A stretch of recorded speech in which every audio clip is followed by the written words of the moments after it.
Once upon a time, in a quiet village called Umuse, there lived a woman named Mama Efioma. She was tall, with strong arms from years of pounding yam. People in the village knew her as the woman who made the best catfish pepper soup anyone had ever tasted. But Mama Efioma had a secret. Every morning, before the cock crowed, she would wake her two grown sons, Kelechi and Obinna. The night would still be dark. The air would be cool and damp, and the ground would be wet with dew as they walked quickly down a narrow footpath that led to the Omu River. The Omu River was no ordinary river. The elders said it was a sacred river, a place owned by powerful water spirits. No one was allowed to fish there.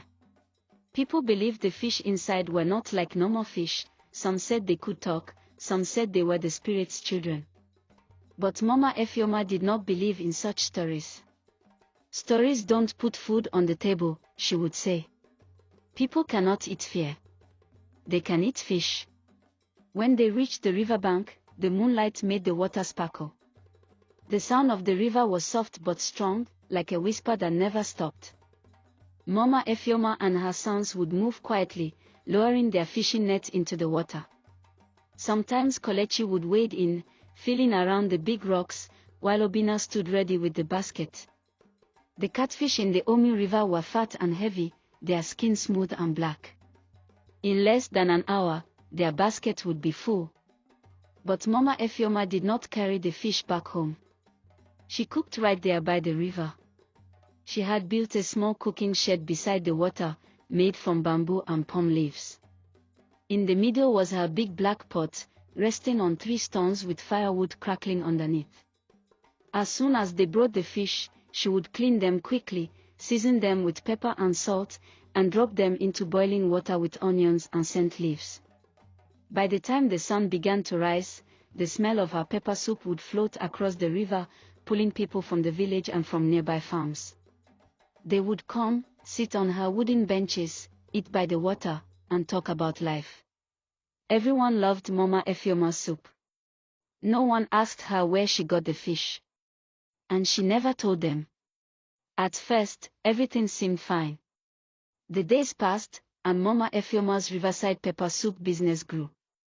People came from far villages just to taste her cooking. Some even said the fish tasted sweeter than any fish from the market. But then, small strange things began to happen. It started one hot afternoon. Mama Efioma was serving pepper soup to a farmer named Papa Uche.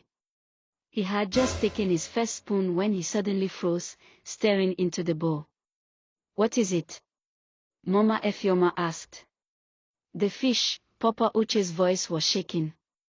It looked at me, and blinked. The people around laughed. They thought he was joking. But Papa Uche pushed his bowl away and left without eating.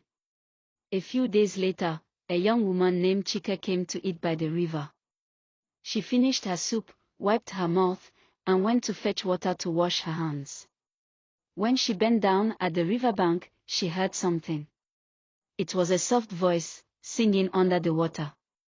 The song was not in any language she knew, but it made the hair on her arm stand up. Another time, as Kelechi was cleaning fish, he noticed one of them had something shiny stuck to its fin. He pulled it out and saw it was a tiny gold ring, far too small for any person to wear. He showed it to Mama Efioma, but she told him to throw it back into the river. "Don't keep anything from this water," she warned, though her own voice sounded uneasy. Soon, the air around the riverside began to feel different. Some mornings, when they arrived before dawn, they would see wet footprints along the bank, but no one was there. The footprints were not shaped like human feet. They were longer and webbed. Even Obinna, who never believed in village superstitions, began to grow nervous. "Mama," he whispered one morning while stirring the pot, "do you think the elders are right? Maybe these fish belong to someone." Mama Efioma brushed him off. "As long as people are eating, we will keep cooking." But deep in her heart, she knew something was watching them. One bright Saturday morning, the riverside was full of people. It was market day, so traders, farmers, and travelers all stopped to eat Mama Efioma's pepper soup. The smell of fresh fish, hot pepper, and spices filled the air. Children played by the water's edge while their mothers bargained for extra pieces of fish. Mama Efioma moved quickly from pot to pot, tasting, serving, and smiling. Obinna washed plates, while Kelechi ran up and down delivering bowls to customers. Everything seemed normal. Then, just as the sun climbed higher, something strange happened. The river, which had been calm and sparkling, began to ripple without wind. At first it was gentle, like someone had thrown a small stone. But the ripples grew bigger, rolling towards the bank in slow, heavy waves. People stopped eating and stared. Suddenly, the water right in front of them began to bubble, as if something huge was moving beneath the surface. Then, whoosh! A large splash shot into the air, drenching the front row of customers. But it wasn't just water that came out. Floating on the surface were dozens of fish, all dead. Some had strange marks on their scales, marks shaped like small human hands. The crowd stepped back in fear. An old woman cried out, "It is a warning. The spirits are angry." Mama Efioma felt her chest tighten. She wanted to speak, but her mouth went dry. Deep inside, she knew exactly why this was happening. She remembered all the stolen fish. She remembered the elders' warnings. The river began to hum, a low, deep sound, like a drumbeat under the water. It wasn't the sound of animals. It wasn't the sound of wind. It felt alive. Then a voice, soft but clear, seemed to rise from the depths. "Return what you have taken, or pay the price." The sound disappeared as quickly as it came. The river became calm again. The dead fish slowly floated away downstream. The customers, frightened, began to leave one by one.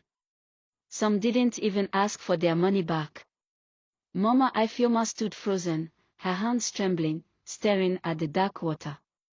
Obinna came close and whispered, "Mama, what was that?" Mama Efioma didn't answer.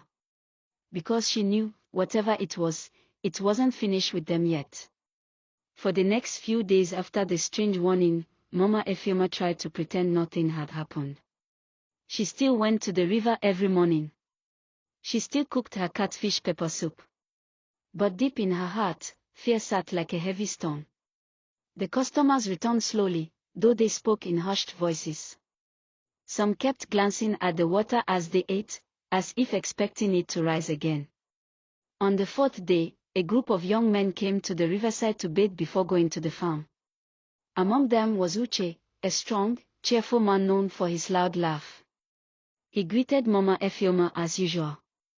"Mama, keep one big fish for me. I will eat when I return."